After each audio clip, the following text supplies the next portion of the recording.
नमस्कार साथियों, आप देख रहे हैं संवाद लाइव। आज राजकीय महाविद्यालय चौबट्टा-खाल में 12 दिवसीय देवभूमि उद्यमिता योजना का हुआ शुभारंभ। जी हाँ साथियों, आज गुरुवार को कॉलेज के प्राचार्य प्रोफेसर मुरलीधर कुशवाहा व देवभूमि उद्यमिता केंद्र के नोडल अधिकारी डॉक्टर श्रवण कुमार व प्रशिक्षण समन्वयक कार्यक्रम अधिकारी श्री राहुल कुमार व भारतीय उद्यमिता विकास संस्थान अहमदाबाद से हमारे बीच पधारे परियोजना अधिकारी सर्वेंद्र रावत जी के द्वारा राजकीय महाविद्यालय चौबट्टा-खाल में हुआ 12 दिवसीय देवभूमि उद्यमिता योजना कार्यक्रम का शुभारंभ।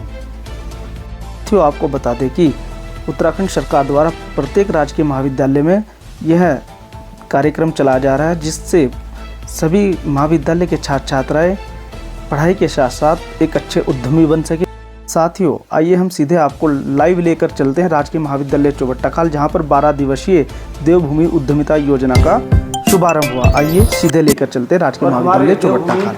उद्यमिता योजना के नोडल अधिकारी श्री राहुल कुमार जी आज हमारे मध्य उपस्थित हैं। तो हमारा ये 12 दिवसीय ईडीपी कार्यक्रम है जो देवभूमि उद्यमिता योजना, आज उसकी ओपनिंग है, पहला दिन है। तो इस सब के लिए पहले तो हम लोग हृदय की गहराइयों से सर का, प्राचार्य सर का और हमारे नोडल अधिकारी का तालियों बजाकर स्वागत करें। उसकी क्रम में मैं चाहूँगा कि हमारे प्रोफेसर डॉक्टर जोशी सर आए और प्राचार्य सर को कुछ गुच्छ भेंट करके सर का सम्मान करें। आइए सर।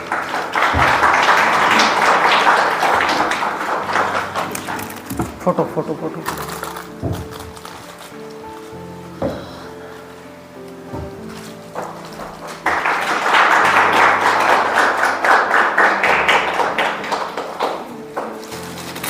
इसी क्रम में मैं चाहूँगा कि हमारे प्राचार्य सर जो हमारे मध्य दूर दराज से चलकर आए हैं, हमारे इस कार्यक्रम के नोडल अधिकारी श्री राहुल कुमार जी, मैं चाहूँगा कि प्राचार्य सर उनको कुछ भेंट करके उनका सम्मान करें।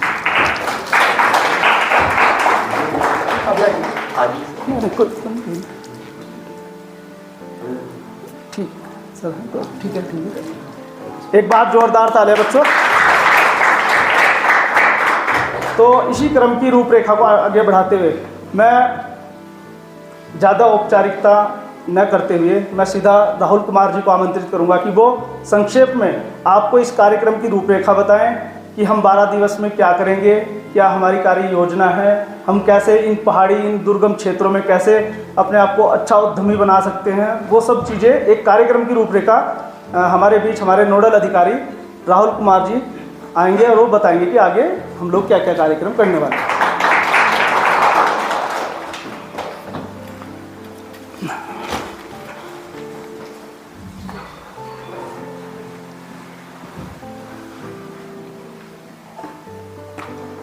सभी को मेरा नमस्कार। रिस्पेक्टेड प्रिंसिपल सर, रिस्पेक्टेड हमारे nodal sir and faculty member और आप सभी स्टूडेंट का तहे दिल से धन्यवाद कि आप लोगों ने अपना कीमती समय निकालकर इस उद्यमिता के प्रोग्राम को, देवभूमि उद्यमिता के प्रोग्राम पर आप लोगों ने पार्टिसिपेट किया।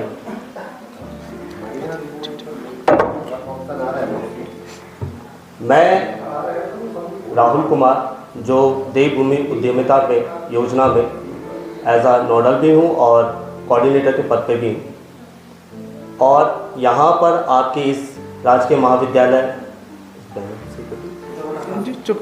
अच्छा बैनर पीछे से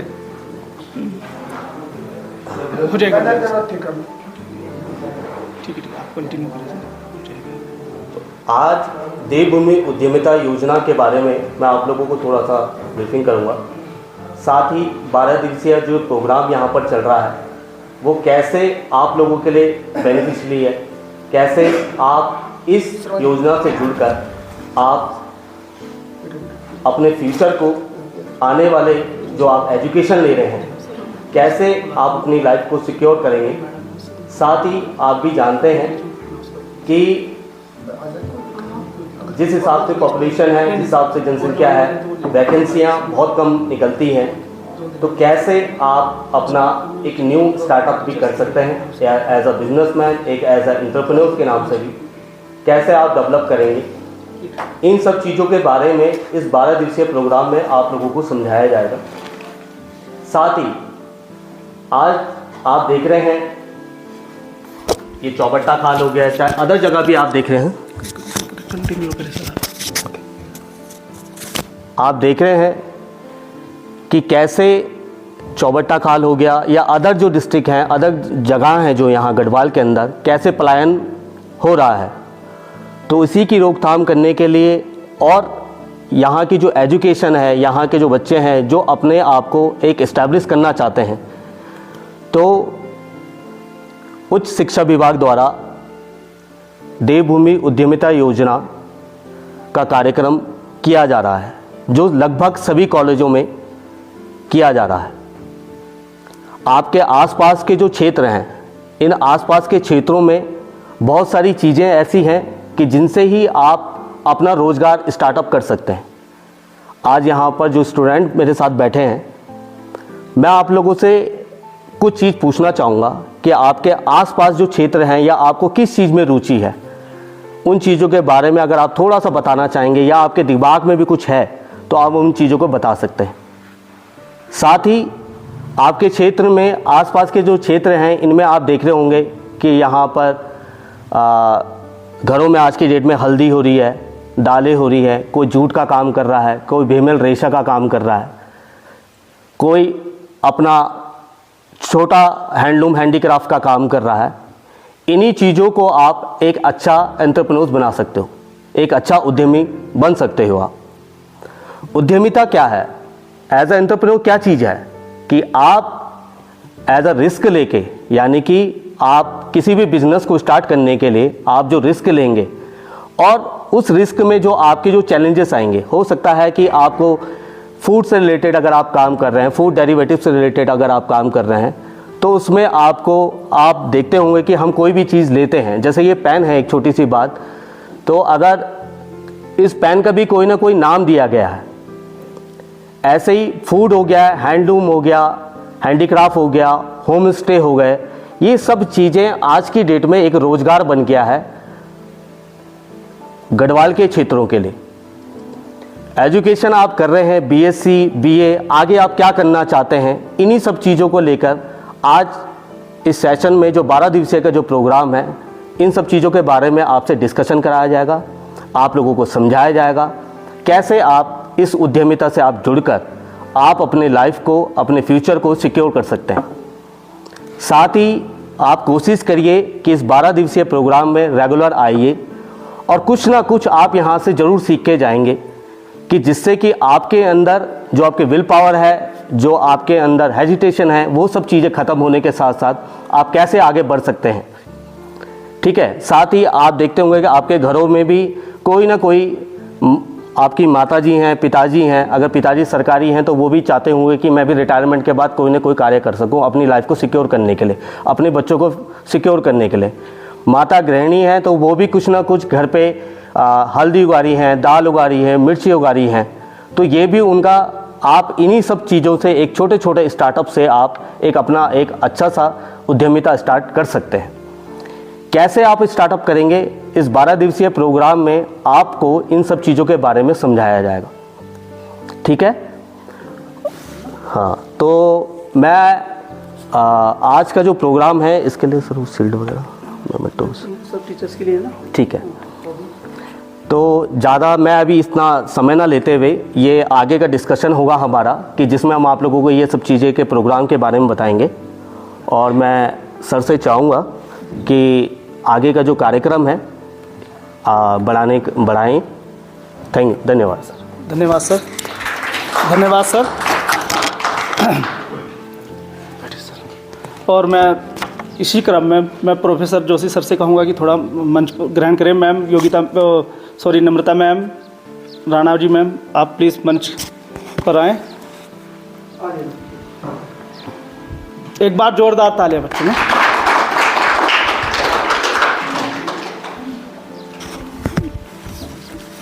इसी क्रम को आगे बढ़ाते हुए सबसे पहले बच्चों एक जो औपचारिकताएं होती हैं हम वो थोड़ा पूरा कर लेते हैं। उसके बाद हम आप लोगों को किट भी देंगे और उस किट में पूरी रूपरेखा भी होगी कि आपको 12 दिवसीय में क्या कराया जाएगा, कैसे हम लोग एक अच्छा उद्यमी बन सकते हैं, वो सब चीज़ें कहीं ना कहीं हम करेंगे। तो सबसे पहले राहुल जी जो हमारे नोडल अधिकारी हैं, उनकी इच्छा है कि वो प्राचार्य सर को बैज अलंकरण करें। तो सर अब स्वागत है प्राचार्य सर का बैज अलंकरण। फोटो लेंगे ना।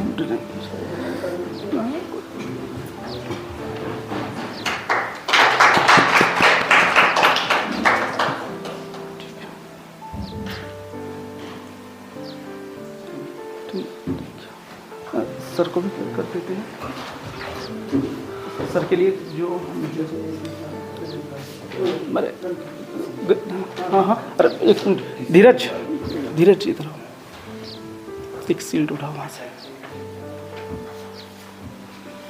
ट्रे थी, ट्रे में रख लो ना। आगे सर, फोटो भी लेना है ना। और ये हमारे नोडल जो अधिकारी हैं राहुल जी, और इस कार्यक्रम की जो महत्ता है वो आपको देखकर ही लग रहा होगा कि हम लोग के कितना उत्तराखंड को कितना उद्यम की ओर लेके जा रहे हैं। उसी के क्रम में हमारे कॉलेज में देवभूमि उद्यमिता योजना के अंतर्गत सभी टीचर्स के लिए शील्ड है, बच्चों के लिए किट है, और बहुत सारे बीच बीच में और भी प्रोग्राम होंगे, आप लोगों के लिए प्राइज़ भी होंगे। ठीक है, इसी क्रम में मैं चाहूँगा कि प्रोफेसर जोशी सर उनका बैज अलंकरण करेंगे, हमारे नोडल अधिकारी, और शील्ड भेंट करेंगे।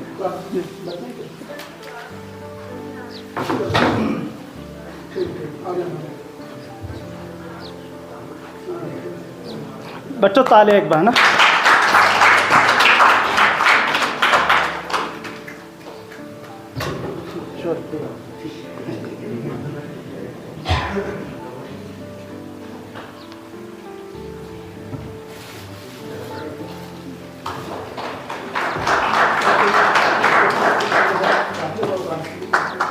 इसी क्रम में मैं अपने नोडल अधिकारी से आग्रह करूंगा कि हमारे बीच उपस्थित अर्थशास्त्र विभाग की प्राध्यापिका डॉक्टर नम्रता मैम को भी से सम्मान एक शील्ड और बैज अलंकरण कर उनका स्वागत करें सर। हाथ में जोरदार तालियां बच्चों। और इसी क्रम में मैं हमारे बीच भूगोल विभाग की प्राध्यापिका मैडम राणा जी, उनसे भी आग्रह करूंगा कि वो भी आए, और नोडल सर उनको एक शील्ड और एक बार जोरदार तालियां बच्चों।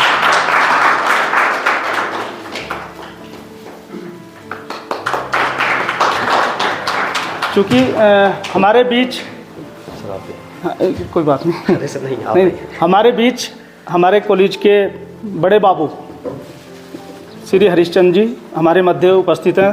तो सर मैं चाहूँगा कि उनका भी बैज अलंकरण किया जाए और उनको भी एक ट्रॉफी भेंट की जाए सर। जोरदार आ जाओ कोई बात नहीं, आ जाओ सर, आ जाओ, फोटो लेना है, फोटो आ जाओ, अंदर आ जाओ बाबू जी।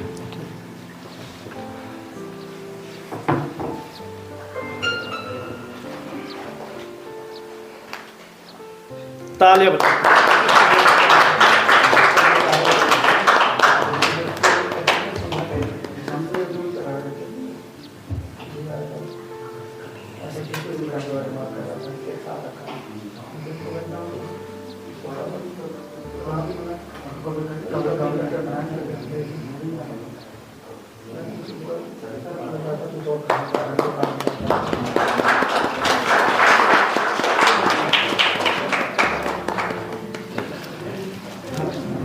राहुल सर, हमारे कॉलेज में क्योंकि सरस्वती माँ का मंदिर है और एक लाइब्रेरी है जहाँ पर बहुत सारी अनेक ज्ञानवर्धक किताबें हैं, जहाँ से हम लोग, हमारा कॉलेज चलता है, हम लोग पढ़ते हैं, लिखते हैं। तो मैं चाहूँगा सर हमारे साथ जो लाइब्रेरी का काम देखते हैं हमारे सर अतुल जी हैं बीच में, तो मैं चाहता हूँ कि उनका भी एक विशेष सम्मान। Sir Atul sir.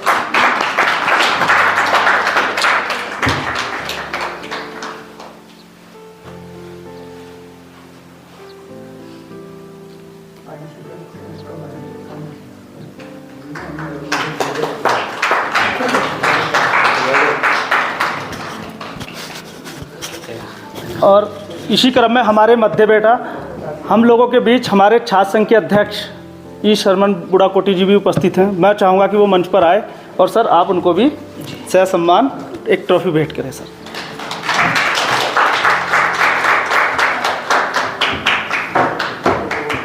ये हमारे कॉलेज के छात्र संघ अध्यक्ष हैं सर, आइए इधर आइए।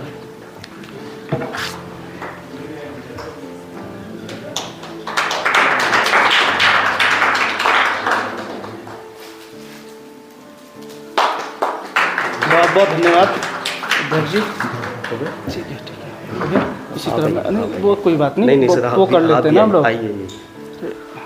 और मैं अपने द्वारा ही आपके राजकीय महाविद्यालय के जो नोडल अधिकारी हैं डॉक्टर सर, तो डॉक्टर श्रवण कुमार सर, तो मैं अपने हाथों से ही उनको देना चाहूँगा। कोई बात नहीं सर, धन्यवाद। ये तो अपना कार्यक्रम है सर। धन्यवाद।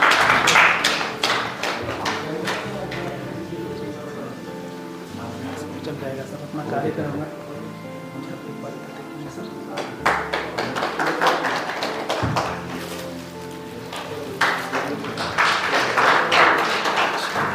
धन्यवाद सर। और इस कार्यक्रम की रूपरेखा को आगे बढ़ाते हुए, ज़्यादा समय न लेते हुए, और मैं अपने नोडल अधिकारी राहुल जी से कहूँगा कि हम अपने बच्चों को सबसे पहले एक किट जो उनका है वो उनको दिलाते हैं। तो एक एक करके बेटा, हम नाम नहीं बुलाएंगे, एक एक करके पहली लाइन से ही आना, बच्चे एक एक करके आ जाओ। हाँ हाँ वो कराएंगे, आने दो बच्चों को ना। विवेक आप ही आ जाओ, विवेक आप ही आ जाओ, आ जाओ बेटा, आ जाओ आ जाओ। सर आपके माध्यम से ना, अरे फोटो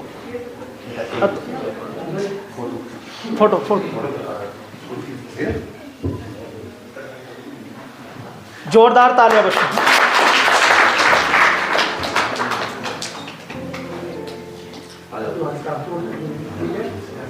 आइए बेटा, आ जाओ बेटा, आ जाओ आ जाओ।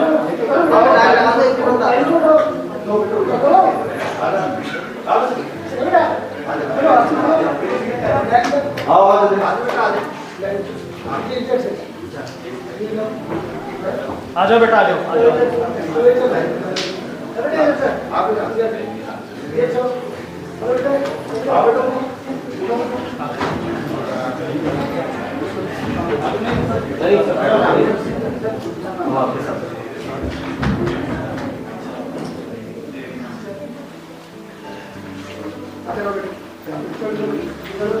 अच्छा, जिनको मिल गया है वो टाइम मेरे से लेके चले जाए। आप जिनको किट मिले पेन भी लेके जाना।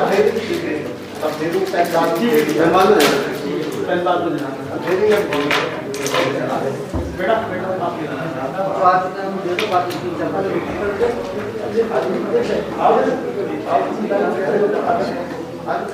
बहुत अच्छी ये ले बेटा, आ जाओ आ जाओ।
विवेक आप भी आओ भाई, आजा आजा आजा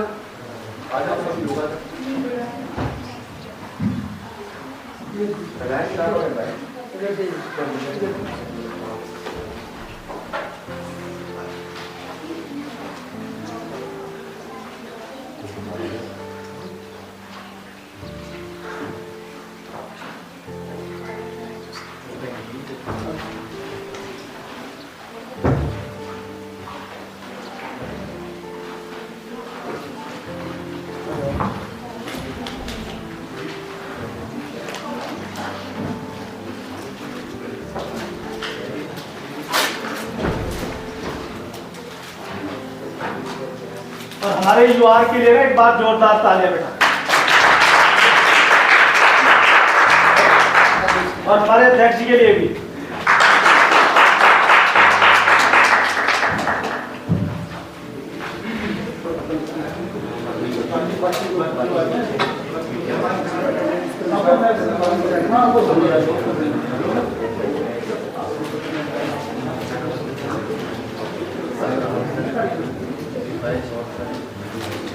तो बच्चों ध्यान देंगे इन सब के बाद, क्योंकि प्राचार्य सर को ऑफिस में भी बहुत सारे काम हैं, बिजी शेड्यूल है, तो मैं चाहूँगा कि सर हमें इस कार्यक्रम की सफलता के लिए, ताकि हमारे 12 दिवस जो ये कार्यक्रम चलना है एक अच्छा कार्यक्रम हो और हम इस कार्यक्रम में सफल हों, उसके लिए सर आपके आशीर्वाद के बिना कुछ नहीं होगा। तो हम चाहेंगे कि सर आप आशीर्वाद स्वरूप हम सब के लिए 2 शब्द कहें सर, प्राचार्य सर के लिए जोरदार कहें। सर ये लगाना है, वीडियो बन जाएगा सर नज़दीक से फोकस। स्वर्गीय ऋषि वल्लभ सुंदरयाल राजकीय महाविद्यालय चौबटा खाल के इस सभागार में 12 दिवसीय उद्यमिता विकास कार्यक्रम के तहत आयोजित उद्घाटन सत्र में यहाँ पर मंचासीन पधारे हुए बाहर से नोडल अधिकारी श्री राहुल कुमार जी, इस कार्यक्रम के समन्वयक डॉक्टर श्रवण कुमार जी, हमारे सहयोगी प्राध्यापकगण doctor Hemant Joshi ji, doctor Namita Singh Pawar ji, doctor प्रिया राणा जी, सामने उपस्थित कार्यालय के समस्त कर्मचारी, प्रधान सहायक श्री हरिश्चंद्र जी, प्रदीप रावत जी, यशीष नेगी जी, अतुल बलोनी जी, धीरज चमोली जी, पीछे जो है बैठे हुए हैं हमारे सभी कर्मचारीगण और छात्र छात्राएं, प्रतिभागी जो कर रहे हैं। ये हर्ष का विषय है कि ऐसे प्रोग्राम जो है हर महाविद्यालय में हो रहा है। शायद पिछले बार भी यहाँ पे हुआ था, मैं उस समय नहीं था। इसका उद्देश्य क्या है ये हमें समझना होगा। हर व्यक्ति शिक्षा ग्रहण करता है, ज्ञान अर्जन करना अलग है और ज्ञान का प्रयोग करके अर्थ का अर्जन करना जो है एक अलग बात है, जिसको हम आजीविका कहते हैं।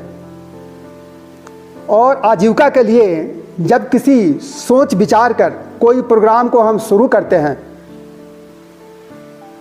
उसका प्रबंधन करते हैं, मैनेजमेंट करते हैं, और जो प्रोडक्ट हम तैयार करते हैं उसकी मार्केटिंग करते हैं, विपणन करते हैं, इसे बोलते हैं शुद्ध भाषा हिंदी में विपणन, मार्केटिंग।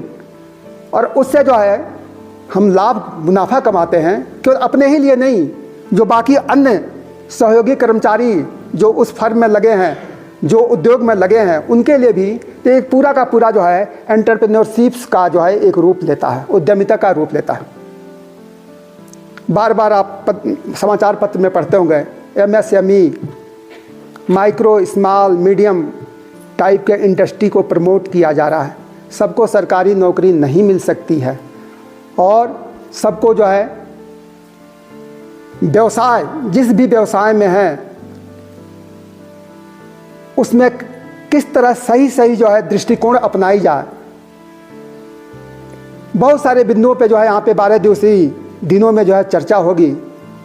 ये महाविद्यालय आप जानते हैं दूरस्थ क्षेत्र में अवस्थित है, बहुत ज़्यादा ऊंचाई पे अवस्थित है, बहुत ज़्यादा वन्य क्षेत्र से आच्छादित है। यहाँ का जैसे कि अभी कहा जा रहा था श्री राहुल कुमार जी द्वारा कि जो चीज़ आपके पास उपलब्ध है उसको कैसे जो है आप प्रोडक्ट के रूप में तैयार कर सकते हैं और उससे जो है आप अर्थार्जन कर सकते हैं, पैसे कमा सकते हैं। मैं ये जब प्रोग्राम शुरू हो रहा था तो मैं सोच रहा था कि हमारे आसपास कोई ऐसा चीज़ है जिसका हम उपयोग कर सकते हैं। आजकल जो है जंगल में जो है ये बुरांश खिले हुए हैं। सौभाग्य की बात है, बहुत ऊंचाई पे होता है। पहले एक कम ऊंचाई पे भी होता था, लेकिन क्लाइमेटिक चेंज के वजह से जो है तापमान में वृद्धि की वजह से इसकी ऊंचाई जो है बढ़ती जा रही थी। मुझे ध्यान आ रहा है कि उत्तरकाशी में जब मैं था तो उत्तरकाशी से सटा हुआ टेहरी गढ़वाल का जो है एक क्षेत्र था जिसमें धार्मिक महत्व का एक नचिकेता ताल, तो वहाँ हम लोग जाते थे तो बीच का जो बेल्ट पड़ता था वहाँ बिल्कुल बुरांश के जो है फॉरेस्ट जो है दिखते थे और वहाँ से जो है लोग जो है उसके फूल से जो है ये जो आपको मालूम है बुरांश से क्या क्या तैयार होता है, उसका जूस कितना जो है न्यूट्रिशस होता है, उसके जो है फूलों से जो है अन्य प्रोडक्ट भी बनाए जाते हैं, अचार बनाया जाता है, स्क्वैश बनाया जाता है।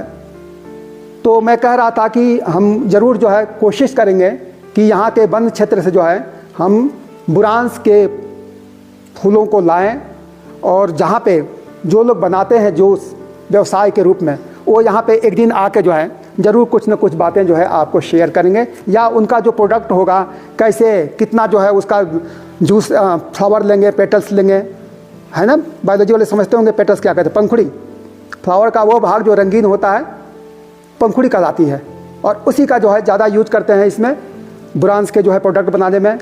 कितना लेंगे, कितना उसमें पानी मिलाएंगे, कितनी देर तक गर्म करेंगे, कैसे जो है उसमें जो है प्रिजर्वेटिव अगर ज़रूरत है तो उसको डालेंगे, कैसे जो है उसका लॉन्गेविटी कितना होता है, कितने समय तक वो चलता है। क्योंकि जब आप कोई उद्योग शुरू करते हैं तो उसके बारे में पूरी जानकारी होनी चाहिए।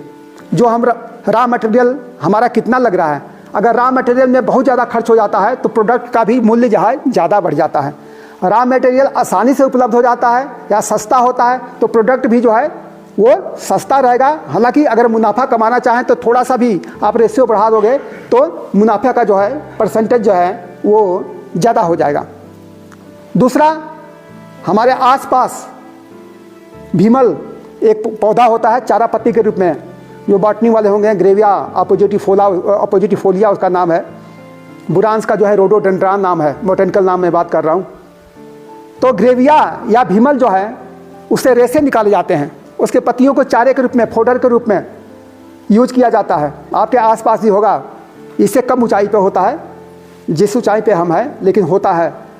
उसके रेशे से, उसके प्रोडक्ट से जो है शैम्पू भी बनाया जाता है। चीड़ सबसे बहुतायत मात्रा में जो है यहाँ पे है। कहा जाता है अन्य पौधों को जो है उस पर कब्जा कर लेता है।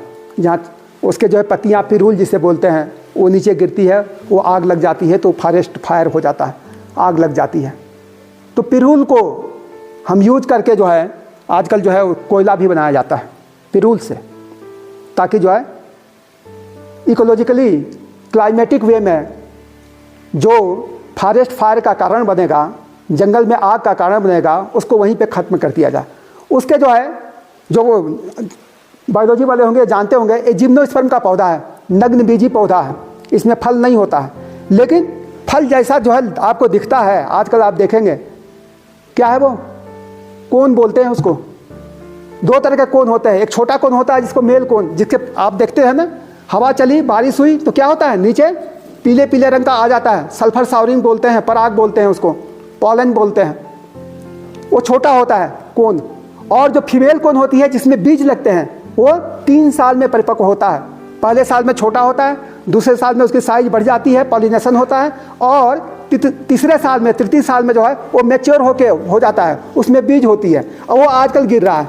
तो आपके लिए तो बहुत कॉमन चीज़ है कोन को देखना, चीड़ के कोन को देखना। उसको जला देते हैं, उसको लेते भी नहीं है, लेकिन अगर बाहर से कोई व्यक्ति आता है तो उसके लिए एक बहुत बड़ा आकर्षण का कारण बनता है। उस कोन को लेके कलर्ड करके और उसको सजावटी ऑर्नामेंटल जो है हम तैयार कर सकते हैं, सामग्री तैयार कर सकते हैं, और उसकी भी जो है हम घरों में लगा सकते हैं, हम किसी ऑफिस में उसको कर सकते हैं, हम उसको जो है मार्केटिंग कर सकते हैं।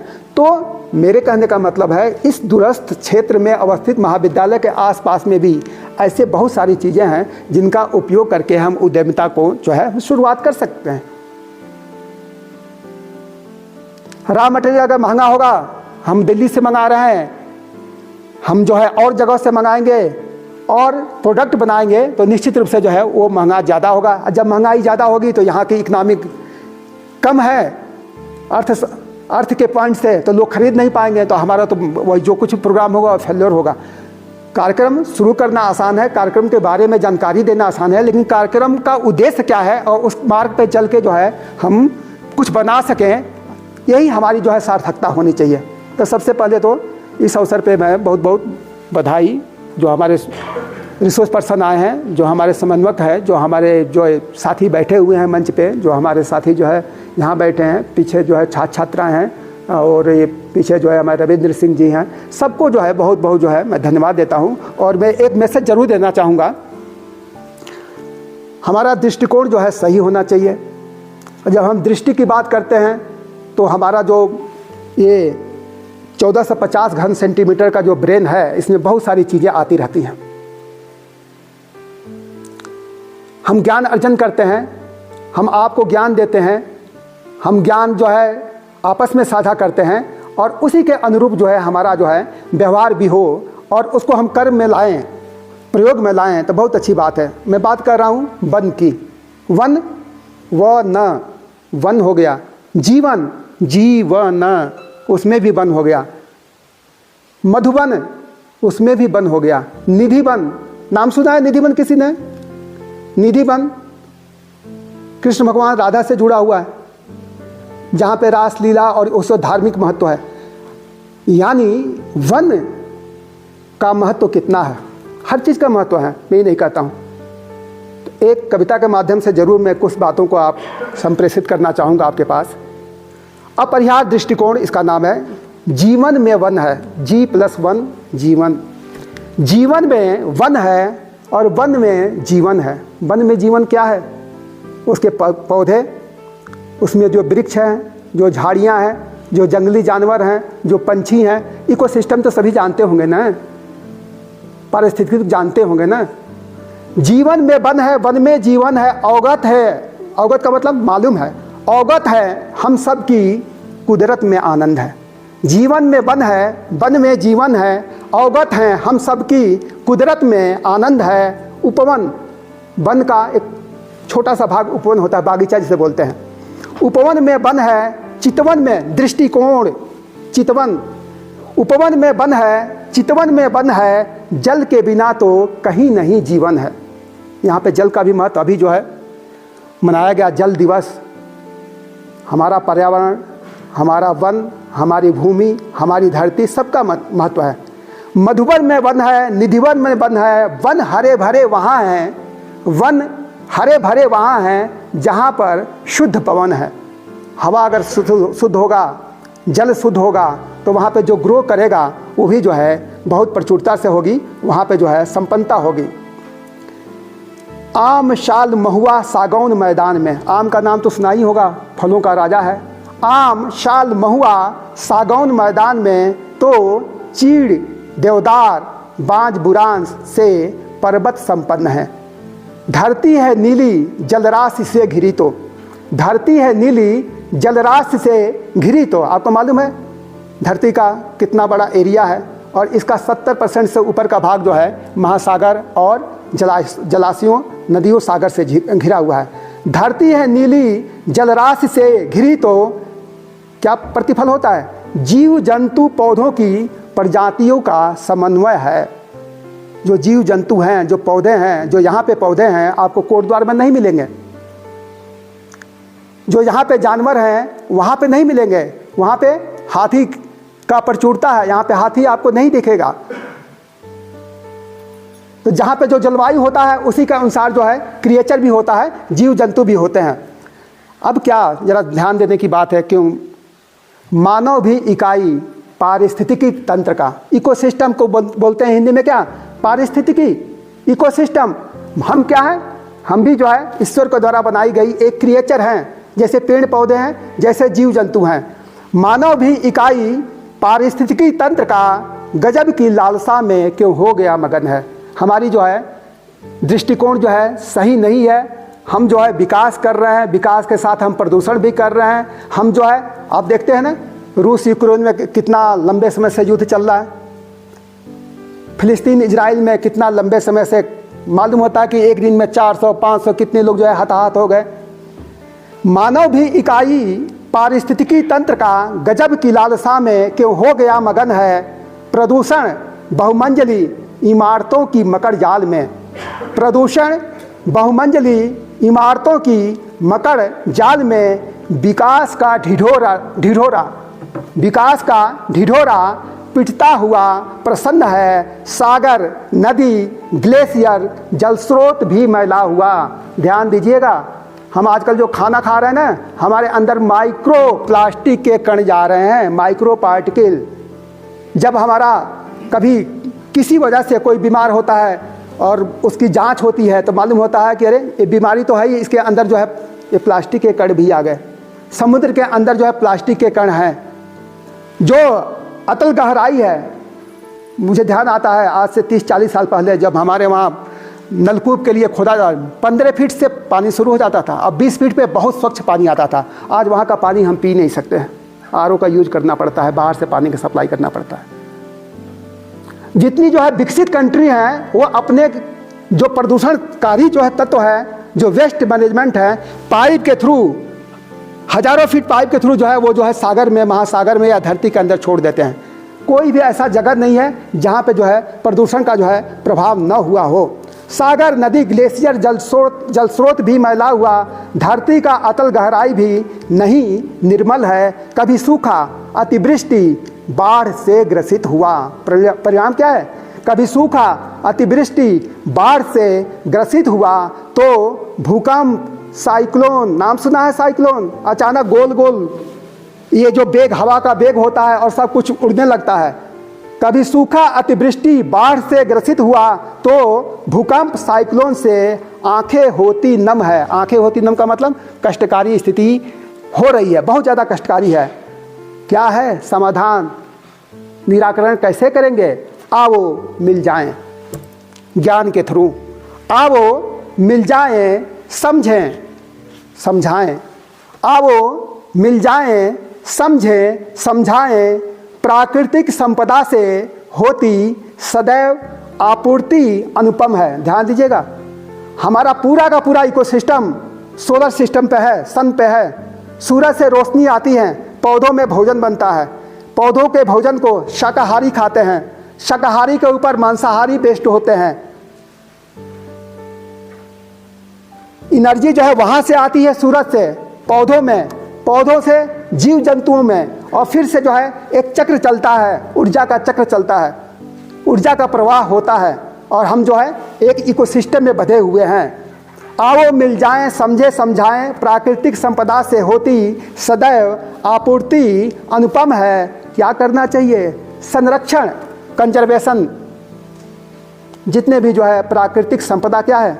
हवा है, धरती है, पानी है, प्रजातियां हैं, जीव जंतु हैं, इनका संरक्षण, कंजर्वेशन होना चाहिए। संरक्षण से संवर्धन अपरिहार्य शर्त। अपरिहार्य का मतलब क्या होता है? आप जानते होंगे ना, इंडिस्पेंसिबल, ऐसी चीज जिसको छोड़ा नहीं जा सकता है, जिसको आप छोड़ दोगे कोई विकल्प नहीं है।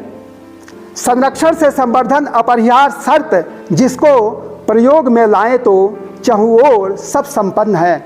जब तक ये प्रजातियां नहीं रहेंगी, ये हवा पानी शुद्ध नहीं रहेगा, हमारी ज़िंदगी कितना भी हम विकास कर लें, कितना भी औद्योगिक विकास कर लें, कितना भी हम जीडीपी का ढिढोरा पीट लें, लेकिन जो बहुत अच्छा सुखद भविष्य नहीं होगा। शोषण नहीं, दरकार है समुचित वितरण का। शोषण का मतलब क्या होता है? एक्सप्लॉयटेशन। ये एक्सप्लॉयटेशन क्या है? बुरांश यहाँ पे मैंने बात किया, मैं एग्जाम्पल से समझाता हूँ। 1000 बुरांश यहाँ पे है, हम यहाँ पे प्रोग्राम कर रहे हैं, हमने उद्योग भी खड़ा कर दिया, चल गया, अच्छी बात है, लेकिन एक उद्योग को वो सपोर्ट कर सकता है। हमने 10 उद्योग कर लिया, अब 10 उद्योग वाले चाहेंगे ना कि बुरांश का उसको फूल चाहिए, और सब जाके उसको एक्सप्लॉइट करेंगे, और जब फूल ही नहीं रहेगा तो उसमें प्रजनन कहाँ से होगा, प्रजनन नहीं होगा तो उसके बीज कहाँ से बनेंगे, फल कहाँ से बनेंगे। इसका मतलब क्या है कि जो रॉ मटेरियल है जिसका हम यूज कर रहे हैं उतनी मात्रा में यूज करें कि वह पुनः से प्रकृति में बनती रहे। तो कोई भी आप उद्योग स्पेशली नेचुरल रिसोर्स के ऊपर आप शुरू करते हैं तो बिल्कुल ध्यान में रखना है कि विमल अगर है, शैम्पू बना रहे हैं तो विमल की जो है उतना पॉपुलेशन बनी रहे। बुरांश है उसके ऊपर उद्योग है तो कंजर्वेशन भी होना चाहिए, केवल एक्सप्लॉयटेशन नहीं होना चाहिए, प्रॉपर जो है यूटिलाइजेशन होना चाहिए, उचित मात्रा में जो है समुचित जो है उपयोग होना चाहिए। शोषण नहीं, दरकार है समुचित वितरण का, सचमुच में सही राह से ही संभव जीवन है। अगर हमारी राह सही है, हमारी सोच सही है, हम अच्छे तरीके से जो है आपको एजुकेट कर पा रहे हैं, आप जो एजुकेशन हम दे रहे हैं उसको आप अडॉप्ट कर पा रहे हैं, उसको जो है घरों में भी परिवार में भी अपनाते हैं, तो निश्चित रूप से जो है नैतिक उत्थान भी होगा और निश्चित रूप से जो है चहुओर विकास भी होगा। तो मैं ये आशा करता हूँ कि इस कविता के माध्यम से भी कुछ मैसेज देने की मैंने कोशिश की है कि जो भी यहाँ पे होगा ज्ञान आप अधिक से अधिक संख्या में आके उसको लेंगे। जिज्ञासा, प्रश्न जरूर पूछिएगा, ऐसा नहीं कि केवल श्रोता बने, प्रश्न पूछिएगा, यहाँ पे उसका निराकरण किया जाएगा। क्या आप शुरुआत कर सकते हैं और क्या जो है अभी मैं कहीं और भी था, वो कोट द्वार में तो बहुत सारे प्रोग्राम हैं, तो उनसे विचार लिया जाता है। पार्टिसिपेंट जो हैं उनसे वो आइडिया देते हैं कि हमारे घर के आसपास ये चीज़ें हैं, इसको भी हम यूज करें तो अच्छे तरीके से हो सकता है। सिंदूर, एक मैं देख रहा था कि नेचुरल रूप से सिंदूर कैसे मतलब हम तैयार कर सकते हैं, हल्दी को लेके और उसको लेके बना के जो है नेचुरल, इको फ्रेंडली ज़माना है, केमिकल जो है हैजार्डस होते हैं, रसायन जो है नुकसान करते हैं, तो हर चीज़ का जो है एक विकल्प हमें ऐसा लें जिसमें शुद्धता हो, इको फ्रेंडली हो, शरीर को नुकसान ना पहुंचाए। तो बहुत सारी चीज़ें हैं जिसको हम उद्योग के रूप में कर सकते हैं, भले वो माइक्रो स्केल में हो रहा है, भले वो स्मॉल स्केल पर हो रहा है, शुरुआत वहीं से होती है। आजकल के जो बड़े बड़े उद्योगपति हैं वो सैकड़ों हज़ारों रुपये से शुरुआत किए थे और आप देखिए कितना उनका एसेट्स है। तो बहुत सारी बातें हैं, मैं बीच में भी आऊँगा तो कुछ बोलूँगा। इन्हीं सब शब्दों के साथ मैं अपनी बात को विराम करता हूँ। धन्यवाद।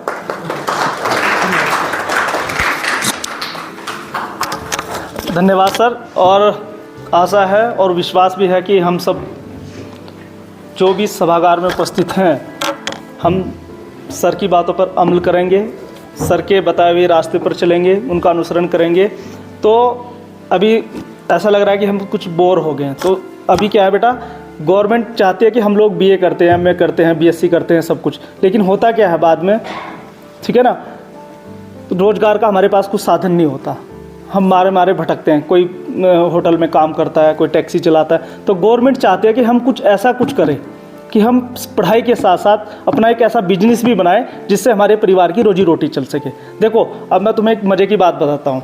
वैसे तो बीच में हमारी एक विद्वान प्राध्यापक अर्थशास्त्र से मैडम योगी नम्रता मैम है, बीच में वो भी आपको लेक्चर देंगी और बताएंगे भी, हमारे रिसोर्स पर्सन बाहर से भी आएंगे। लेकिन एक बात है, हम आजकल क्या करते हैं बेटा, हम एक होता है 5 4 3 2 1, एक फॉर्मूला है, ध्यान से सुनना, घर भी बताना।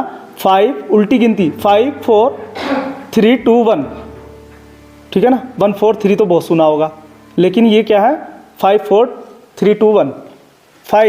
5 डिजिट में हमें चाहिए सैलरी, इनकम, सबका ध्येय होता है ना, हमारा भी आपका भी। 4 व्हीलर होनी चाहिए एक, कहाँ से आएगी, सबका सपना है ना, मैं इतनी पढ़ाई करूँ, इतना बिजनेस करूँ, कुछ भी हो, कि मेरे पास एक 4 व्हीलर हो। 3 BHK का मेरे पास फ्लैट हो, घर हो, ठीक है ना, अच्छे से मज़े से रहूँ, मेरी फैमिली रहे। 2 बस 2 बच्चे हों हमारे, उससे ज़्यादा नहीं सोचते हैं, ठीक है ना, एक हमारी फैमिली कंप्लीट हो जाए। 1 एक अच्छा पति हो या एक अच्छी पत्नी हो, इससे आगे हम पूरे जीवन में कुछ सोचते ही नहीं हैं। मैंने कुछ गलत कहा तो बताओ, नहीं ना, इतनी हमारी लाइफ है। लेकिन नहीं, आज भूमंडलीकरण का दौर है, आज वैश्वीकरण का दौर है, हम लोगों को आगे बढ़ना है, ठीक है। एक सर कहानी है, कल्पना सरोज महाराष्ट्र की रहने वाली थी। बेटा ध्यान से सुनना। उसकी शादी हुई। शादी ऐसे घर में हुई कि उसका पति उसको रोज़ पीने के बाद रोज़ पीटता था। काफ़ी दिन तक सहा। उसके बाद उसने मन बना लिया कि मुझे जाना है। वो अपने मायके आ गई। फिर महिलाएं होती हैं, स्त्री होती हैं, तो ठीक है, वो पति के घर में मार खाए, कुछ भी खाए, की इज्जत होती है।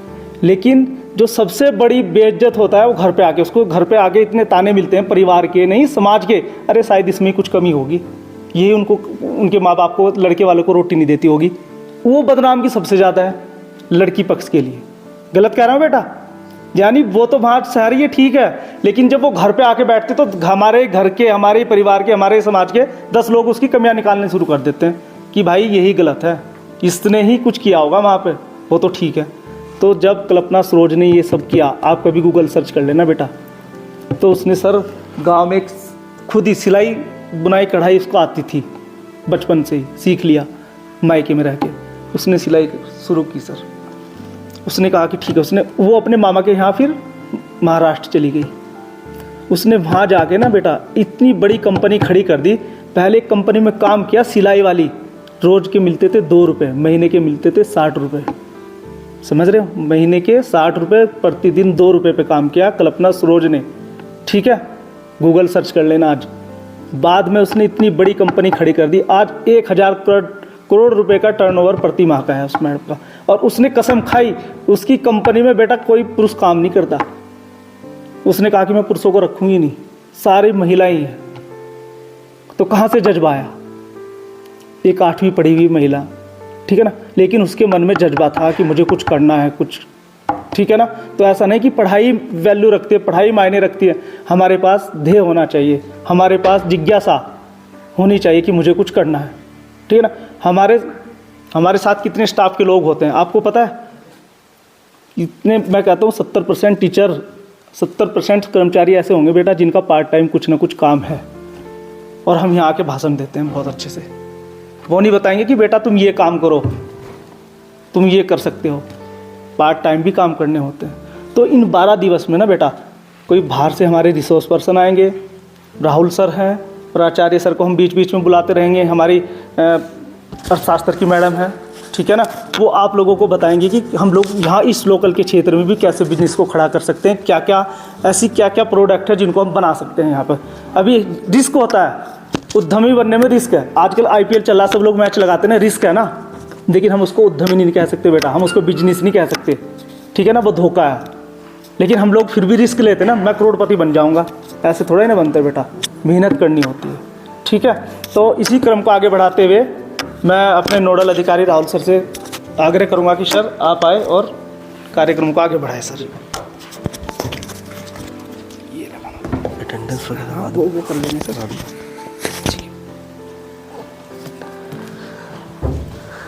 धन्यवाद सर।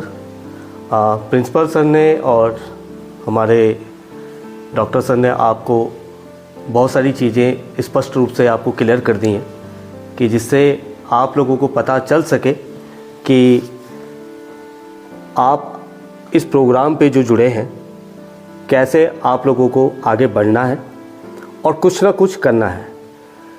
मैं कोशिश यही करूँगा कि 12 दिन के प्रोग्राम में मैं आप लोगों के लिए अच्छे से अच्छे रिसोर्स पर्सन, हमारे जो यहाँ पर फैकल्टी हैं, वो आप लोगों को बहुत कुछ सिखाएंगे। और लास्ट 12 दिन तक मैं ये चाहता हूँ कि आप कुछ ना कुछ आप घर पे अपना कोई ना कोई स्टार्टअप ज़रूर स्टार्टअप करेंगे, ठीक है।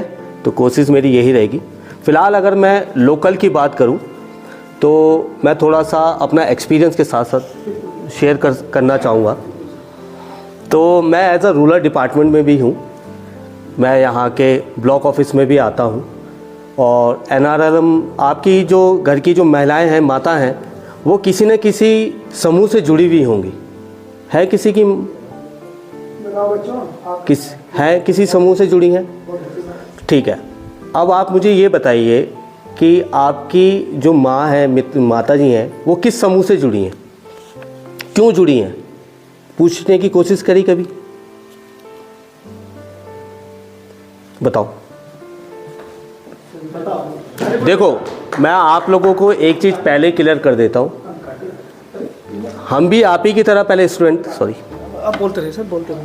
हम भी आप ही की तरह पहले स्टूडेंट थे। धीरे धीरे जैसे जैसे हमारे उस पर चैलेंजेस आते रहे, हम भी आगे बढ़ते रहे। हम भी ये चाहते हैं कि आज आप एजुकेशन ले रहे हैं, कोशिश करिए बोलने की।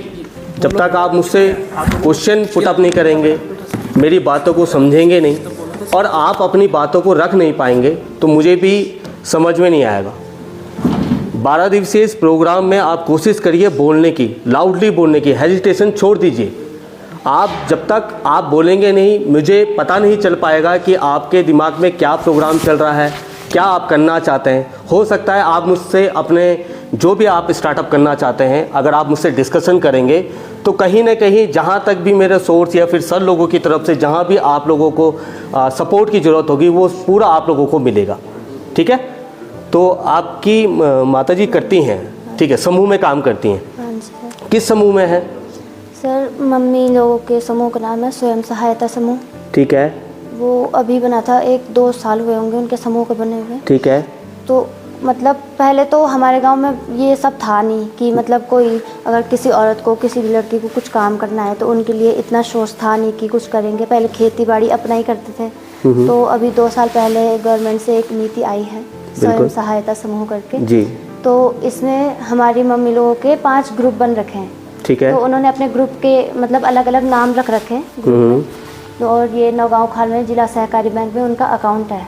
ठीक है। तो उस अकाउंट के ज़रिए मतलब वहाँ उनके लिए लगभग 2 लाख रुपए आए धनराशि कि अगर किसी को अपना स्वरोजगार करना है, वहाँ उनके लिए अलग से भी पैसे आए कि मतलब लोगों के लिए अगर तुमको अपने लिए कुछ सामान लाना है, वैसे 12,000 13,000 ऐसे कि तुम अपने लिए भी लेके आ जाओ और बाकी जो 2 लाख रुपए आ रखे वो तुम अपना कुछ स्वरोजगार करो।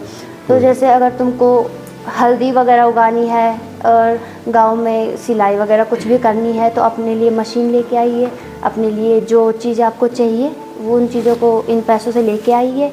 और खेतों में अगर आपको कुछ काम करना है, कोई भी चीज़ अगर आपको स्वरोजगार करना है किसी भी चीज़ से रिलेटेड, तो वो आप कर सकते हैं। अभी भी मेरी मम्मी लोग जो है मीटिंग होती है, बाहर से सर लोग मैम लोग आते हैं, मीटिंग रखते हैं, हर महीने मीटिंग होती है कि आपको क्या करना है, आपको अपनी बचत कैसे करनी है, आपको अपना घर कैसे चलाना है। तो इस सब में मम्मी और हैं, ये स्वयं सहायता समूह है करके। चलो बहुत सुंदर, बहुत सुंदर। आपके यहाँ से भी थे?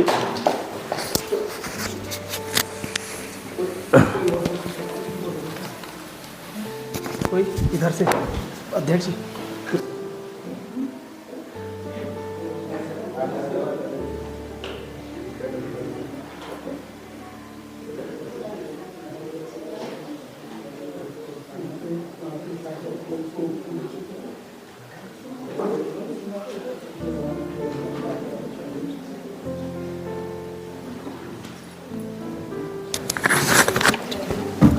सर अब जैसे करिश्मा ने बताया कि मतलब गांव-गांव में ये स्वयं सहायता समूह खुल रखे हैं, तो एक जैसे पहले आते थे कि मतलब गांव-गांव में एक समूह टाइप का ही बना होता है जलागम। आप अध्यक्ष हैं ना? ठीक ठीक ठीक, बहुत थोड़ा लाउडली बोलिए सर, आपकी आवाज़ तो और अच्छी होनी चाहिए, आपको भाषण भी देने के में एक समिति बनी रहती थी ना जलागम।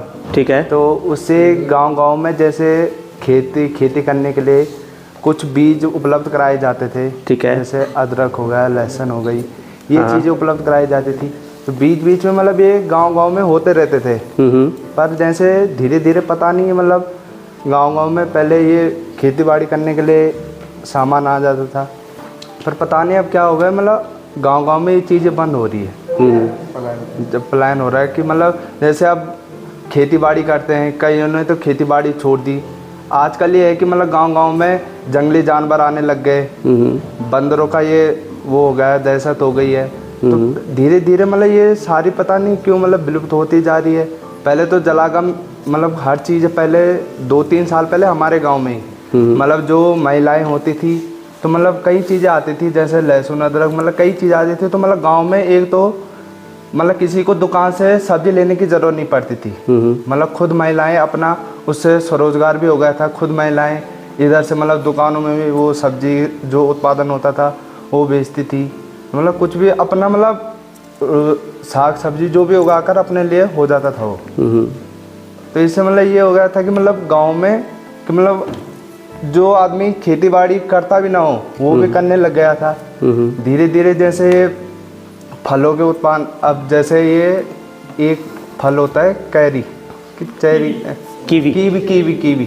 तो सर हमारे गांव में मतलब उसके मैंने खुद, मेरी दीदी है फेलगुड़ से जुड़ी, तो दीदी ने मतलब हमारे खेत में उसके मतलब फल आने शुरू हो गए। तो उसके फल मतलब धीरे धीरे गांव में भी, हमारे गांव में एक दादी है तो उन्होंने अपने पूरे खेत में कीवी के पेड़ लगा रखे हैं। अब धीरे धीरे उस पर फल आने लग गए। पर कई ऐसे है कि मतलब कईयों के दिमाग में ये चलता है कि मतलब अब बंदर आ रहे हैं, क्या करनी है खेती। इससे मतलब ये समझ में नहीं आता ना कि मतलब क्या समझाया जाए इनको कि मतलब जो खेती करिए बंदर टाइप के छूट रहे हैं। ठीक जी। जैसे ये बहुत अच्छी बात है, आप हम लोगों ने डिस्कशन आप कर रहे हैं, अच्छी बात है। अब ये है ना कि जब बहुत सारे लोग मिलके एक काम को करेंगे ना, सपोज करो हम एक खेती कार्य यहाँ पे कर रहे हैं, तो यहाँ से जंगली जानवर आ रहे हैं क्योंकि क्या है, चारों तरफ पेड़ पौधे हैं। अगर सपोज करो एक किताबें हैं, इतने लोग मिलकर खेती कर रहे हैं, इतना एरिया को कवर कर रहे हैं। अब इसकी देखभाल पहले एक करता था तो एक करने की जिम्मेदारी है। जब ज़्यादा 100 लोग करेंगे तो 100 लोग की जिम्मेदारी हो जाएगी ना।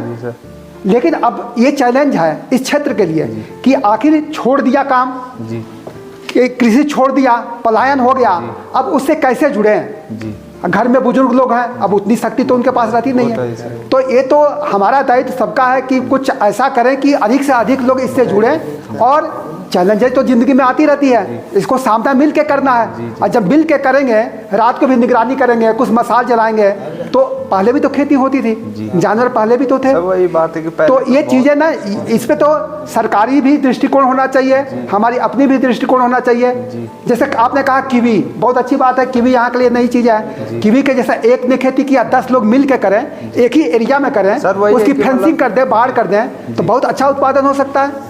तो यही सब इसमें सीखना है कि चैलेंजेस कैसे आता है, चैलेंज को ओवरकम कैसे करेंगे, उसके ऊपर विजय कैसे पाएंगे और हम कैसे सक्सेस होंगे स्टेप बाय स्टेप। चाहे वो सेल्फ हेल्प ग्रुप की बात हुई, चाहे एग्रीकल्चर की बात हुई। पहले हमने जैसे एक तो हमारे घर पे मतलब जैसे दीदी ने तो उसके फल आने शुरू हो गए थे, तो धीरे धीरे हमारे गांव में एक दादी है तो उन्होंने अपने पूरे खेत में अच्छी बात है कीवी के पेड़ लगा रखे हैं पूरे।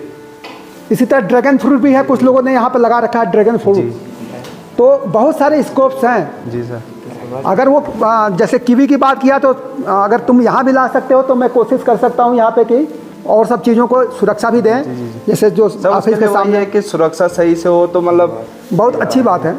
मतलब उसके भी फल एकदम मतलब 2-3 साल बाद ऐसे आने शुरू होते हैं उसके। तो मतलब जैसे हमारे, मैंने खुद दीदी के साथ लगाया था तो उसके मतलब 2-3 साल बाद फल आने शुरू हो गए थे। अब क्या स्थिति है वर्तमान में? सर वर्तमान में तो बढ़िया स्थिति है। जो दादी ने मतलब उनके भी मतलब फल आने शुरू हो गए, मतलब खेत में पूरे बढ़िया से लगा रखे हैं। ठीक है, बहुत अच्छा, ठीक है।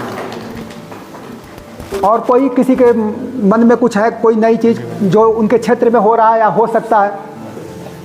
देखिए बताइए, आपके दिमाग में क्या कोई और क्या किस चीज़ में आपकी रुचि है, हम उसी टॉपिक को लेके चलेंगे। हम उसमें उस चीज़ में आपको कैसे बढ़ा आगे सकते हैं, आप बताइए।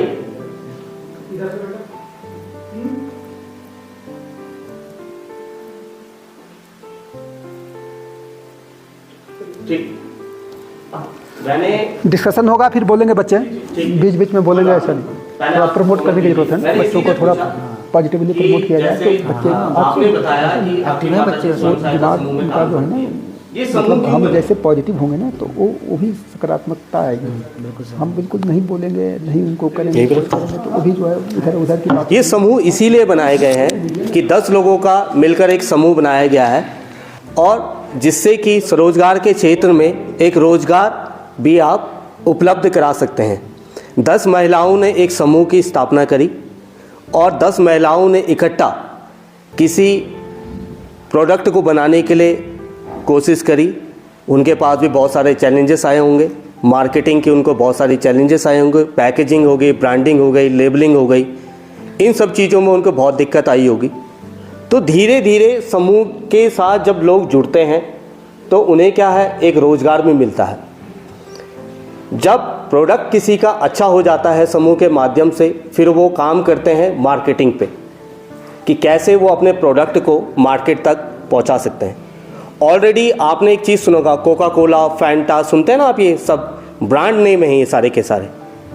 तो कोशिश यही करनी है, इस योजना के माध्यम से हम आप लोगों को यही बताना चाहते हैं कि आपके मन में जो रुचि है, किसी को सिलाई करने का अच्छा लगता है, किसी को ब्यूटी पार्लर या ब्यूटिशियन का कोर्स करना अच्छा लगता है, किसी को एजुकेशन से रिलेटेड अगर कोई सीखना चाहता है, किसी को फूड डेरिवेटिव में जाना है, किसी को एग्री अलाइड में जाना है, किसी को होम स्टे से रिलेटेड काम करना है, किसी को एनिमल यानी कि कोई बकरी पालन करना चाहता है, कोई मुर्गी पालन करना चाहता है, कोई हैंडलूम हैंडीक्राफ्ट का काम करना चाहता है, तो जिस चीज़ में भी आपको रुचि लगती है या फिर आप लोगों को लगता है कि मैं इस काम करने के लिए मेरे को ये रोज़गार सही लगता है और मेरे को इसी रोज़गार में आगे बढ़ना है, तो आप ज़रूर करिए। लेकिन साथ साथ हम आपको ये चीज़ भी सिखाएंगे कि कैसे आप मार्केट की पहचान करेंगे, कैसे आपको लीगल डॉक्यूमेंट्स किसी भी आज की डेट में आप कोई घी लेते हैं या अचार लेते हैं, कोई भी चीज़ लेते हैं, उसमें बहुत अच्छी जैसी चीज़ें लिखी होती हैं कि क्या चीज़ इसमें मिला हुआ है, कितने टाइम के लिए ये वैलिड है और इसकी एक्सपायरी डेट क्या है, इसका लाइसेंस नंबर क्या है, ये लैब टेस्टिंग है या नहीं है, ये इसके लाइसेंस नंबर हैं। तो इन्हीं सब चीज़ों के जब अगर कोई प्रोडक्ट तैयार होता है मार्केट में उतरने के लिए, तो ये सब चीज़ें उनके पास अवेलेबल होती हैं, वो भी आपके ही तरह इन सब चीज़ों से जुड़े हुए हैं। मैं ज़्यादा दूर की कहानी नहीं कहूँगा, जिन लोगों के मैं नाम लूँगा उन लोगों को लगभग मुझे लगता है कि आप लोग अच्छी तरीके से यहाँ पर जानते होंगे, सभी एकेश्वर चौबट्टा खाल के ही हैं। तो यहाँ पर संजय बिष्ट जी को कोई जानता है? चमाली गांव कहाँ है? यहाँ आ गया समझ में? अब कौन है चमाली गांव में फेमस? अरे वो तो बहुत फेमस हैं, बताइए कौन है? आ गया नाम? तो जैसे ही मैंने चमाली गांव लिया तो आज भीमल शैम्पू का नाम आपने लिया, तो उन दो भाइयों ने फौज से रिटायरमेंट होके, वो भी तो चाहते आराम से रिटायरमेंट के बाद अपनी पेंशन आ रही थी, आराम से खाते मौज लेते, लेकिन उन्होंने एक उद्यम स्टार्ट करा, अपना एक अच्छा एंटरप्रेन्योर बने, समाज में उन्होंने एक रोज़गार दिया। आज आपके आसपास के क्षेत्रों में भीमल सबसे ज़्यादा होता है। सर ने जैसे भीमल की बात करी, तो भीमल रेशे भी आप लोग या समूह की जो महिलाएं हैं वो भी इस भीमल रेशे में काम कर रही हैं। सिमार खाल कहाँ पर है? यहाँ सिमार खाल से कौन है? अच्छा, तो सिमार खाल में विनोद दसवाना जी को जानते हैं? क्या करते हैं वो? हाँ, किस टाइप का अचार बनाते हैं? कभी आप गए हैं वहाँ पर? देखिए, आपके लोकल की ही बात कर रहा हूँ मैं, इसीलिए कि जिन्होंने एक अच्छे एंटरप्रेन्योर बने हुए हैं, एक अच्छा उद्यम स्टार्ट करा हुआ है। हाँ, जिलागांव ऑफिस था, अब उनको सरकार द्वारा मिला हुआ है, ब्लॉक द्वारा मिला हुआ है वो। और किस चीज़ का अचार का काम करते हैं?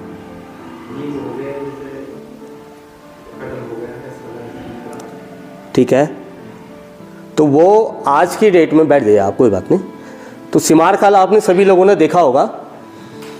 सिमार खाल में विनोद दसवाना जी जो हैं, उनकी वाइफ किरण दसवाना जी हैं, वो यहीं के हैं, आपके लोकल के।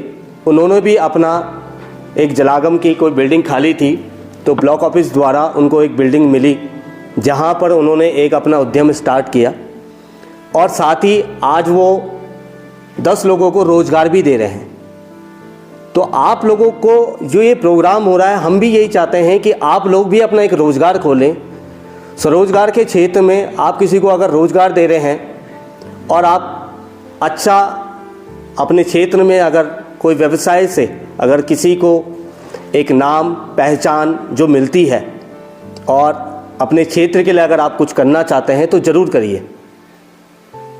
जैसे संजय बिष्ट जी आज की डेट में भीमल शैम्पू का काम कर रहे हैं, उनके पास भी आज की डेट में, पहले जब 2 भाई थे उनका बेटा भी काम नहीं करता था उनके साथ, लेकिन हमने उनको, जब वो हमारे साथ जुड़े तो हमने उनको उनके बिजनेस स्टार्टअप से लेकर और आज वो जिस मुकाम तक पहुँचे हुए हैं, उन सब चीज़ों में हम लोगों ने उनकी मदद करी है। चाहे उनकी पैकेजिंग थी, चाहे उनकी लेबलिंग थी, चाहे उनकी ब्रांडिंग थी, चाहे उनकी मार्केटिंग थी, ऑनलाइन ऑफलाइन मार्केटिंग, इन सब चीज़ों में हम लोगों ने इन चीज़ों का सपोर्ट करा। अब आपके दिमाग में एक चीज़ सोच रहे होंगे कि मैं संजय बिष्ट जी का नाम अगर ले रहा हूँ, मार्केटिंग लेबलिंग इन 12 दिवसीय के प्रोग्राम में सिखाया तो जाएगा, लेकिन आप करेंगे कैसे? आपको पता है कि जैसे मैंने समूह का नाम इसलिए लिया कि आपके क्षेत्र में यहाँ भी इंक्यूबेटर सेंटर खुले हुए हैं, आप वहाँ पर जाके पता कर सकते हैं, ब्लॉक ऑफिस में जाके भी पता कर सकते हैं, वहाँ से भी आप लोगों को रोजगार के क्षेत्र में आपको बहुत सारी चीज़ें मिलेंगी, आपको भटकने की ज़रूरत नहीं है। आप लोगों के लिए ही इंक्यूबेटर सेंटर खोले गए हैं, वहाँ पर इंक्यूबेशन मैनेजर भी होते हैं, आप वहाँ पर जाइए, आप अपना उद्यम के बारे में उनको बताएंगे तो वो भी आप लोगों को अपने साथ जोड़ने के साथ साथ आपको लीगल डॉक्यूमेंट्स, आपके मार्केटिंग, पैकेजिंग, लेबलिंग, ब्रांडिंग, इन सब चीज़ों में आपका 100% सपोर्ट करेंगे।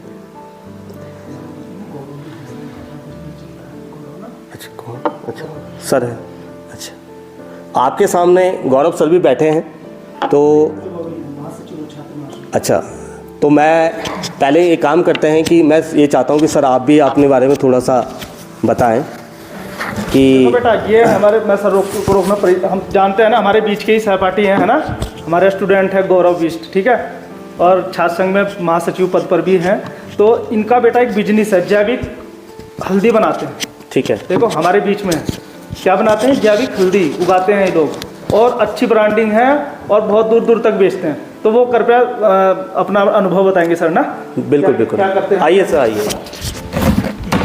देखिए सीखिए, ये आपके ही बीच से जो निकले हुए हैं, और आज देखिए इन्होंने अपना एक स्टार्टअप स्टार्ट किया है, और आज ऐसे ही आप लोग की भी पहचान होनी चाहिए। आज ये अपना बिजनेस स्टार्ट कर रहे हैं और धीरे धीरे आज इनको मार्केटिंग की समझ भी होगी, मार्केटिंग में जो चैलेंजेस आए होंगे इनको उस चीज़ की भी समझ होगी, लीगल डॉक्यूमेंट्स में इनको क्या क्या दिक्कतें आई होंगी, सरकार द्वारा जो लाइसेंस आप लोगों को मिल रहे हैं जिसका कोई चार्जेस नहीं है, उन चीज़ों के बारे में भी आज इनको पता चला होगा। आज इन्होंने स्टार्टअप किया है स्टार्ट, तो थोड़ा सा एक्सपीरियंस मैं भी चाहूँगा कि सर आप बताएं कि कैसे आपने कैसा आपके दिमाग में जो ये बिज़नेस आया, क्यों आपने इसी बिज़नेस के बारे में सोचा, कैसे आपको चैलेंजेस आए, कैसे आप आगे बढ़ रहे हैं और कैसे इन लोगों को मोटिवेट कर सकते हैं। तो मैं चाहूँगा कि आप लोग ज़रूर सुनिएगा सर। आइए सर, आइए आप इधर ही आइए, इधर मुँह कर लेते हैं ना बच्चों को थोड़ा सा।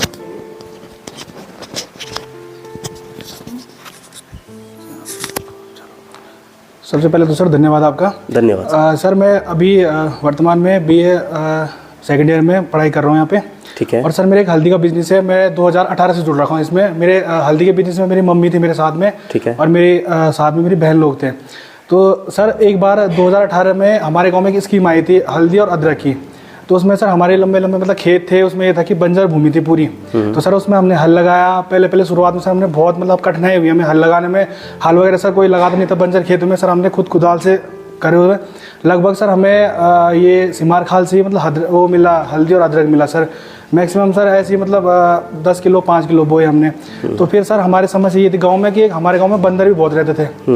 अच्छा जैसे हम सर हल्दी बोते थे या कुछ भी करते थे तो सर उसमें ये होता था कि बंदर बिल्कुल ही नष्ट कर देते थे, जैसे हमने बोए वो तुरंत निकाल के छोड़ देते थे। तो उसके बाद सर ये हुआ कि 18 के बाद सर 19 में मैंने क्या किया कि दोबारा से अदरक की खेती कर दी। उस टाइम हमने बीच में हट गए थे। उसके बाद धीरे धीरे हमारे सर मार्केटिंग से मतलब बोलने लगे कि हाँ डिमांड आने लगी सर, जैसे कॉलेज से आ गई, स्कूलों से आ गए, टीचर लोगों की बाहर मार्केटिंग से आ गई कि हमें इतने किलो हल्दी चाहिए, ये चाहिए। तो सर इसमें ये हुआ कि हल्दी सर 2 प्रकार की थी हमारे उसमें, एक तो सर देसी थी और एक घर के टाइप की थी। सर जो देसी थी उसमें सर जैसे हम हल्दी को अगर बोते थे ना तो सर उससे हल्दी से सर रंग छूटता था। तो सर हम कभी सोचते थे कि ये हल्दी का रंग कभी हमारे हाथ से जाएगा भी कि नहीं जाएगा। सर हम पे लोग सर हंसते थे कि सर ये क्या करेंगे क्या नहीं करेंगे, है ना सर। तो एक पल के लिए सर हम सोचते थे कि हम कोई अपना बिजनेस करेंगे तो हम अच्छे पैसे कमाएंगे। सर मैं अभी स्टूडेंट हूँ और मेरे पापा सर वर्तमान में भी ये फरीदाबाद में एक प्राइवेट जॉब करते हैं। तो सर थोड़ा बहुत हमें मतलब ये था कि हमारा आर्थिक स्थिति भी सही नहीं थी। सर मेरी 3 बहन है, 3 बहन में सर उनका पढ़ाना और था, लिखना और था। तो सर इस प्रकार के पैसे नहीं थे।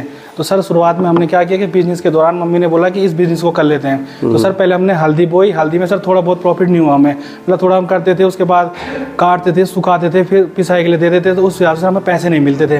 हम सोचते थे कि सर एक बार बंद कर दें। फिर सर धीरे धीरे फिर लॉकडाउन हुआ। सर लॉकडाउन में फिर हमारे उसमें बढ़ोतरी होने लग गई, क्योंकि सब वहाँ से गाँव के प्लान करने लग गए। उसके बाद सर हमें तब थोड़ा बहुत हल्दी का भी बिजनेस होने लग गया हमारा, ठीक। और सर अभी मैं जैसे हमारा बीच में अदरक भी हो रहा था सर, अदरक में ये हुआ कि अदरक सर हमारा बंद कर दिया। अदरक में सर बंदों ने बहुत नष्ट कर दिया। सर मैं इतना ही कहना चाह रहा हूँ कि अदरक और हल्दी की खेती करिए, ये सर बेस्ट है हमारे लिए घर बैठे हुए। बिल्कुल। और सर ये कहना चाह रहा हूँ, बहुत बहुत धन्यवाद। धन्यवाद धन्यवाद। सर मैं ये कहना चाहूँगा कि अपने गौरव बिष्ट की सर को भी पता है, हम लोगों ने खुद हल्दी यूज की है बेटा, ठीक है ना। वो हल्दी इतनी अच्छी है, कोई इसमें खाद पानी ऐसा कुछ नहीं है। और कभी किसी हम लोगों को ना बीच में देखो कितने अच्छे वो है ना कि वो हल्दी का बिजनेस कर रहे हैं, ठीक है ना, पढ़ाई के साथ साथ। तो अगर आपको अपने घर में भी यूज करनी तो एक बार गौरव से संपर्क करें, ठीक है ना। एक ब्रांडिंग भी हो जाएगी। और वो हल्दी जैविक है बेटा, उसमें कोई खाद पानी कुछ नहीं, बहुत अच्छी हल्दी है। मैंने खुद यूज की है और सर प्राचार्य सर ने यूज की है, तो बहुत अच्छा सर, धन्यवाद। धन्यवाद गौरव जी। गौरव जी, अभी आप जैसे इस व्यवसाय को कर रहे हैं, मैं पूछ सकता हूँ ना सर? हाँ। तो गौरव जी, जैसे गौरव जी ने देखो बहुत अच्छा एक्सपीरियंस बताया अपना। देखिए इन्होंने हार नहीं मानी, सबसे पहले अच्छी बात यह है। इन्होंने एक बंजर भूमि में खुद ही हल लगा के, कुदाल लगा के इस कार्य को किया। और आज इन्होंने जो जिम्मेदारी थी इनके ऊपर पड़ी हुई कि 3 सिस्टरें हैं, उनको पढ़ाना है, उनको एजुकेशन भी है। देखिए एजुकेशन तो मस्ट है। आपको जब तक आप पढ़ाई पूरी नहीं करेंगे और पढ़ाई के क्षेत्र में आप अपनी एजुकेशन को जब तक कंप्लीट नहीं कर पाते हैं, तो मार्केट में जो चैलेंजेस होंगे उन चीज़ों को आप समझ नहीं पाएंगे। बिजनेस के साथ साथ या एंटरप्रेन्योर के साथ साथ आपको आपकी एजुकेशन भी क्लियर होनी चाहिए। और गौरव जी ने जैसे पढ़ाई के साथ साथ आज आप अपना बिजनेस भी कर रहे हैं, तो मैं ये जानना चाहूँगा, आप भी ध्यान से सुनिएगा कि अभी आप ये कैसे बेच रहे हैं? आप थोक के हिसाब से बेच रहे हैं या आपने कोई प्रोडक्ट डेवलप किया हुआ है, कोई सैंपल? मतलब मेरा कहने का मतलब ये है कि आपकी पैकेजिंग, लेबलिंग, ब्रांडिंग कुछ हो रखी है इस चीज़ में?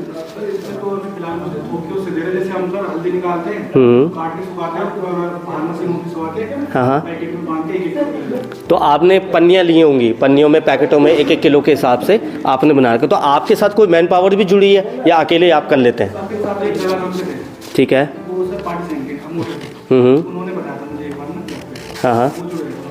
अच्छा, आपके साथ एक मैन पावर है जुड़ा हुआ, कि कहने का मतलब है कि आपने उनको भी एक रोज़गार दिया हुआ है। ठीक है, बहुत सुंदर।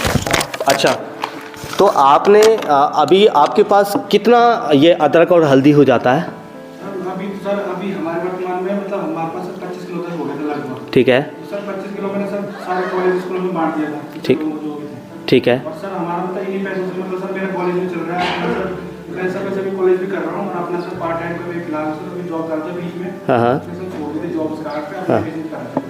तो मतलब आपको इस बिज़नेस से आपको मतलब जो आपने ये हल्दी और अदरक का कर रखा है, हल्दी का मेन आपका, तो आपने जब ये हल्दी का कार्य करा तो आज आपको प्रॉफिट है इस चीज़ में? प्रॉफिट है सर, मुझे आप अपनी फीस निकाल पा रहे हैं? सर इसी पैसे में सर मेरी बहनों की शादी भी हो रही है सर। बहुत सुंदर। देख लीजिए, सुन लीजिए आप लोग भी कि इनको ज़्यादा समय नहीं हुआ है। 2018 में, राइट, 2018 में इन्होंने स्टार्ट किया था इसको।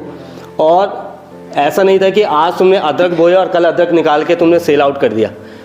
ठीक है, बहनों की शादी भी इन्होंने करी है, अपनी एजुकेशन भी इन्होंने पूरी करी है, सिस्टरों की एजुकेशन भी पूरी करी है। इन्होंने देखिए कितना अच्छा रोज़गार स्टार्ट किया और आज ये सक्षम रोज़गार पे स्थापित कर चुके हैं। तो आप कोशिश करिएगा कि आप हॉट प्रोडक्शन करें इस चीज़ में, और साथ साथ आप खाने का आइटम जो बेच रहे हैं हल्दी, तो इसकी पैकेजिंग, लेबलिंग, ब्रांडिंग में अगर कोई भी अगर आपको दिक्कत होगी तो पर्सनली मैं आपको खुद कहूँगा कि आप मेरे से संपर्क करना। लीगल कंप्लाइंसेस में अगर आपको कहीं पे प्रॉब्लम आती है तो उन चीज़ों में भी आप मेरे से ले सकते हैं, उन चीज़ों में मैं आपको बता दूंगा। जैसे कि सबसे पहले आप फूड लाइसेंस, जो आप क्योंकि खाने का आइटम किसी को दे रहे हैं, क्योंकि हम भी कोई प्रोडक्ट लेते हैं तो हम भी पहले उसमें यही देखते हैं कि एक्सपायर तो नहीं है। सेकेंड चीज़, ये लाइसेंस बेस्ड है या नहीं है। तो कोशिश करिए आप MSME के साथ भी जुड़िए। अच्छा, MSME के बारे में किसी को कुछ पता है? आपने लिया है MSME? ठीक है, तो कोशिश करिए MSME, फूड लाइसेंस, इन चीज़ों में आप फोकस करिए, मैं आपको एक पर्सनली कहूँगा। और क्योंकि आप जो पैकेजिंग के हिसाब से आप बेच रहे हैं किसी चीज़ को, तो उससे क्या है कि आप एक रजिस्टर्ड हो जाएंगे। और आप अभी थोक विक्रेता हैं, यानी कि आप 20 किलो 25 किलो आप बेच रहे हैं अभी पिसवा के। तो कोशिश करिए, लाइसेंस भी रखिए कि धीरे धीरे जब आपका प्रोडक्ट आगे बढ़ेगा, मार्केट में जब आपको उतरना पड़ेगा जैसे कि बाहर नीचे, तो आपको ये लाइसेंस होना बहुत ज़रूरी है, ठीक है ना, जिससे कि आप इंपोर्ट एक्सपोर्ट आराम से इजीली वे में कर सकते हैं। ठीक है, थैंक यू। तो आपने सुना होगा कि गौरव जी ने बहुत अच्छा स्टार्टअप किया है, तो मैं भी यही चाहता हूँ कि आप लोग भी, अच्छा आपके घरों में हल्दी अचार तो सभी बनाते होंगे, घरों में महिलाएं बनाती हैं, माता जी लोग तो बनाते होंगे। अच्छा आप लोगों के यहाँ बुरांस भी होता है, यहाँ नहीं होता बुरांस? होता है। अच्छा भीमल होता है ना यहाँ, तो भीमल का जो भीमल रेशा है आपको पता है, वो भी बिकता है, पता है? अगर आप भीमल को काटते हैं, भीमल के अगर जो कच्चे रेशे होते हैं वो संजय बिष्ट जी 20 रुपये किलो लेते हैं। कितना? 20 रुपये किलो। और वही चीज़ अगर आपने सुखा के अगर उनको दिया है, वो उसकी कॉस्ट जो है वो 40 रुपये किलो है। ठीक है, तो ये रोज़गार आपके आसपास ही हैं, आपको इधर उधर जाने की ज़रूरत नहीं है।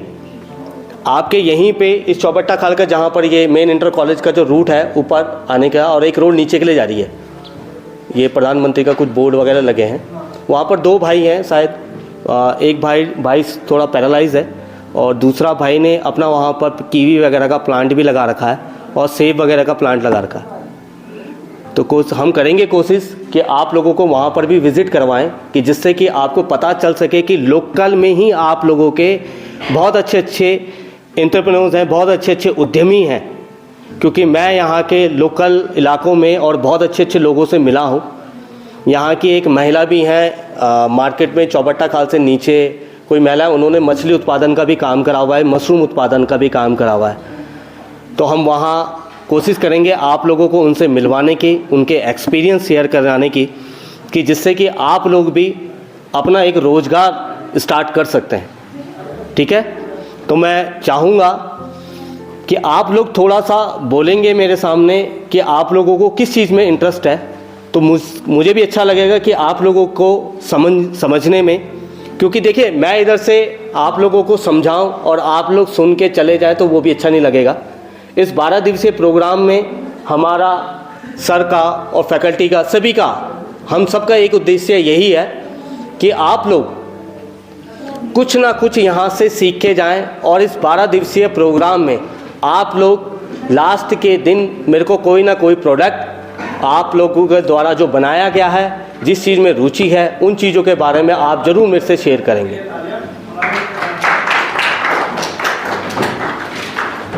और हमारे बीच में देवभूमि उद्यमिता योजना के प्रोजेक्ट मैनेजर सर अभी पहुंचे हैं, तो मैं चाहूँगा सर आप आएँ।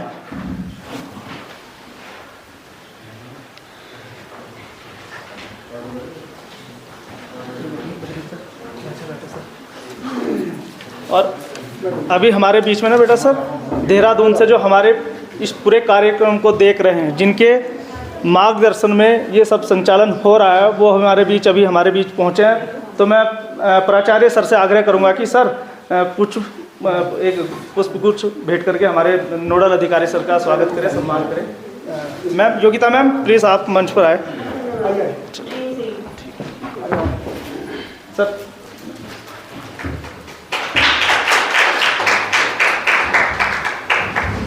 साथियों, आज की वीडियो में इतना ही। अगर आपको हमारी यह वीडियो अच्छी लगी है तो लाइक करें, शेयर करें और हमारे चैनल संवाद लाइव को सब्सक्राइब करना न भूलें। मिलते हैं अगली वीडियो में, तब तक के लिए नमस्कार, जय हिंद।